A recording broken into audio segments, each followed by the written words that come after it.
Greetings, my name is Blaze, and today I wanted to talk about holistic healing, spiritual healing, magic healing, if you will. So I first got into spiritual healing years ago. I would say it's probably something I was born with, something that I've always been drawn to. However, I first discovered my aptitude or knack for it in 1993. I was 12 years old at the time. That'd be mental healing, physical healing, or spiritual healing. I am of the personal mindset that if an individual is truly to be healed or to be whole or to reach a state of homeostasis where everything is in balance in their body, mind, and spirit, they should address concerns from all three angles. I do not consider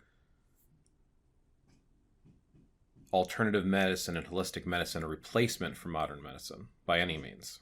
That's what I'm talking about when I talk about healing. Now, obviously with alternative medicine, holistic type of stuff, energy work, laying on of hands, etheric touch, psychic healing, etc., folks start to get extremely skeptical. So regardless of what you believe, if you are interested in practicing that, there's some things to be aware of. I decided to put together a kind of top 10 list when it comes to formalizing a ethical code around practicing spiritual healing. So number one on my list is a healer has a responsibility to always seek more knowledge and to improve their understanding of the healing arts if they're wanting to help others. When it comes to holistic health, there is an understanding that health is, I would say, similar to water. You can't force water to flow. When water is flowing, such as a river or a stream, if you push upstream and try to force it off from its natural flow, it is not going to do what you were attempting to do. And healing is the same way. You need to understand its natural flow. What you can do is help to remove blockages so that that natural flow can continue. You can help to remove sources that are polluting that stream or river, that flow, to again try to help cleanse that individual, to help them find that state of homeostasis, that naturalness. Understanding this and trying to learn of different ways to affect that without causing harm is critical, in my opinion, for being a healer. Number two, healing should never be forced. One way of saying this is kind of like, as I was mentioning earlier, it is the healer's objective to help the individual to find homeostasis within themselves on all levels. So, reach out, don't grab. Guide, don't push. The idea and the concept behind that is a healer is helping someone to heal. We naturally heal on our own. If you get cut, your body will heal itself. Just like when you go to modern Western medicine to get a wound stitched up. Same thing spiritually, you can go to a spiritual healer to help you sort of, so to speak, stitch up or help remove obstacles or blocks in your natural spiritual flow. And it is that healer's responsibility to not only understand, but help to remove blockages so that you're not interfering with that natural flow and allowing the body to find its own balance. So you're not necessarily doing the healing yourself so much as you are helping that person to heal. You're giving assistance. A healer gives assistance in the healing process. There is a Taoist saying that I absolutely love. Fire cools and water seeks its own level. In time, all things heal. Again, things are trying to find their natural homeostasis, their natural balance, their natural order. So as a healer, you're trying to remove blockages and stuff to allow that to happen. Number three, a healer must understand that nature is nature and not to fight the natural course of nature, but to work with it and help it along its way. This comes along the last point that I was talking about, you removing obstacles and blocks to allow nature to balance itself, to allow that person or being to heal on their own, because you can work with all animals in the animal kingdom, not just human animals. Could be cats, could be dogs, birds, doesn't matter, any living creature. Above all else with this, a healer knows that they know nothing. And by knowing nothing, the idea is to continue to learn and to grow as an individual. Growing this knowledge and understanding how to be humble and to find humility, to not assume that you always know the answer by studying the individual, getting a reading and a sense for what's wrong and what the imbalance is. Knowing that you know nothing when you go to treat a client. Understanding that you have to observe and be in the moment and not assume. Drop your ego out of it. Ego has no place in healing. You're trying to help that individual. Number 4, a healer should be truthful with themselves and others. This is particularly true when it comes to admitting that what you are doing is assisting them to heal. That person needs to take responsibility for their health. Very similar in Western medicine, if you are put in a cast and you are told to stay off your feet and you continue to walk on it and your bone does not mend properly, that person needs to take personal responsibility for how they heal and being fully healed. Something else that a healer must not do is claim the ability to do miracles. Perhaps sometimes when spiritual healing is done, it does seem like a miracle. However, don't claim it as a miracle. Don't claim and guarantee and promise anything other than you are willing to put forth the best effort you can to try to help them. And that is it. There should not be no expectations of instantaneous miracles. Sometimes a client might not be ready to heal. Sometimes an individual might be ill or sick spiritually, physically, or mentally, and they are not losing the baggage or the toxins or the negativity that is causing this disruption or disturbance in the body. And if they're not willing to stop and move away from what is causing, then no amount of healing you do is going to help them to heal. Again, they must take responsibility. Number 5, acknowledge the fact that not all people can be healed. You can't catch a waterfall. You can't push a river against its flow. Pushing upstream is just finding resistance, and resistance is not what healing is about. Healing comes in all forms: mental, physical, and spiritual. And I truly believe that in many cases, in some cases, even though it might seem like just physical or just spiritual treatment is enough, in some cases it might need more. Even in modern medicine, there are some things that cannot be healed. Amputations must occur. Things must be removed sometimes. Cancer so far has eluded us in modern medicine. There is going to be circumstances that are just not healable. Doesn't mean you shouldn't try. Doesn't mean you shouldn't put forth the best effort, but just be aware of that and acknowledge that. Number 6, a spiritual healer should listen to their inner voice, to their intuition. Sometimes healing can simply be listening to an individual. Sometimes it can be teaching them how to breathe properly. Sometimes energy is needed, sometimes herbs, sometimes modern medicine. There is a vast multitude of potentialities for taking care of a particular situation. So learn to listen to your inner intuition and what it is guiding you to do. Again, this is falling back to some of the other ones because they're all interconnected, that we don't want to make assumptions.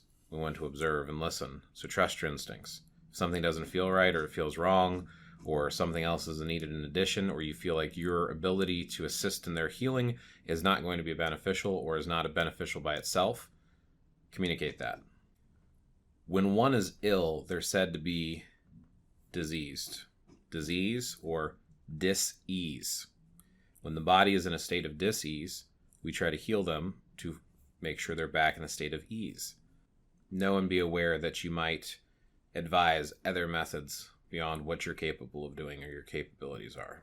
7, a healer should know that healing does not happen instantaneously or overnight, and you should educate your client to understand that healing is a process, that sometimes that the energy and the vibrational work that you're doing might help to clear up energy flows and blockages and help to assist in the healing process. But it is a process. It's a process that takes a while, and that individual should be educated to understand that if there are certain things that they're holding on to or negativity or things in their life that are influencing them, that are causing that anger, that aggression, that internal disease, they need to be aware of that to help try to remove that and purify that from their life. They need to help that client understand what it means to come back to a state of homeostasis. Yeah, above anything else, a healer is also a teacher.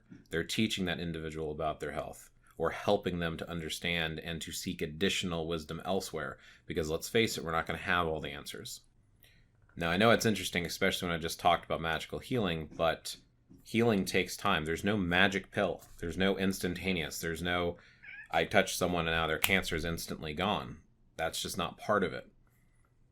It is part of raising vibrations. I've once heard healing described as like a tuning fork. When you hit a tuning fork on one side of a room, the other one will vibrate at the same frequency. The idea behind vibrational healing is similarly, you are showing that person's body through this vibration, through this intent, through this will, to vibrate at that healing frequency so that they can find homeostasis again. Number 8, a healer is not perfect. They should never claim to be. As mentioned earlier, you should not claim the ability to perform miracles. You should help to the best of your ability, but you need to be honest with yourself and your client. Help them. Help them the best you can, but be transparent. It is not your job or your path, or in my opinion, should not be your path, to try to have others worship your abilities or powers. You are simply providing a service to help and assist. Falling back to an earlier statement that I had made about letting the ego go and about learning and evolving your path, understanding and making suggestions. And again, these should be suggestions. You should not be prescribing or doing prescriptions of any form unless you're a medical professional. You should not be giving anything to the client to ingest, even herbs, even tea. Don't give them anything. You don't know what their allergies are. You don't know what their allergic reactions can be. The difference would be is if you are a medical professional or at the very least a certified herbalist. But if you just dabble in herbalism and different forms of healing, you should absolutely not give them anything to ingest. And I would never advise telling anyone to avoid any form of modern medicine. I would also say that if you are giving advice, to not tell the person that they need to go see this individual or that individual, but to say, based upon what I'm seeing, it might be worth talking to a doctor. It might be worth talking to a therapist or a counselor, etc. You might suggest and advise for them to do additional research on their own, but never prescribe or tell them what needs to happen. And be aware that, once again, the spiritual healing by itself is not going to be a one-stop shop for all healing. Number 9, a healer should maintain their health. Now, this is one that's commonly overlooked, but if you're healing other individuals, imagine giving someone a drink out of a dirty glass. Or if you're talking about the universal healing flows and healing energies, and you consider it to be like water, imagine scooping up that water with a rusty pot and giving someone a drink out of that versus a nice clean container. By maintaining your own health, you are helping to be a more effective healer. Because when you're talking about spiritual healing, if you are sick or you're ill, you can actually transfer that onto your client and those that you're trying to help, which is counterproductive. Some things that you can do to try to help maintain your own health, besides for having a healthy lifestyle, is consider cleansing yourself immediately after a healing session. Because again, even though you might affect them, they could also affect you. Take cold water and wash your face and hands. Cold water is very cleansing and helps to remove some of the negativity. You can also meditate to help balance yourself. You can ground and center. There's many different methods you can do, but maintain your own health. Make sure you're properly taking care of yourself, eating healthy, exercising, seeking medical assistance when needed. Just be aware of that. Number 10, money is not required. It seems like many individuals want to make a living out of being a spiritual healer, or they just want to charge large amounts. There's actually certain types of healing that will actually recommend that if you charge the client, they're going to be more open to receiving the healing vibrations because they're going to be expecting something for their money. I personally am not a huge fan of this. When it comes to spiritual healing, whether or not you charge is going to be a personal choice. However, the necessity to charge is not there. You don't have to. You can offer your service for free, donation-based.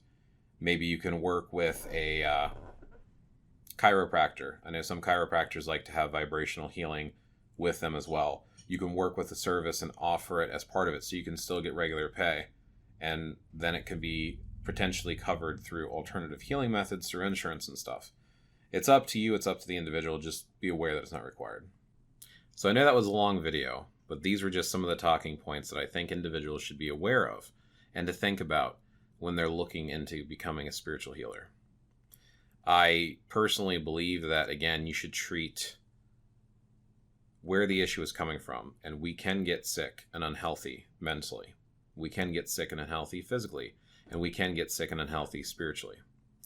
This list does not necessarily apply to just one specific path. This can apply to all paths out there. You can be atheist but believe in energy or vibrational work. You can be Christian and you could perhaps do, as a priest, they could do healing. You could also be polytheistic. You could be a pagan or a heathen. You can be any path that you want. It doesn't matter. The idea is that if you are doing some form of spiritual healing, whether it be through spirituality, whether it be through magic, whether it be through religion, just be aware and keep these in mind. So remember to thumb up, like, and subscribe. More videos coming your way.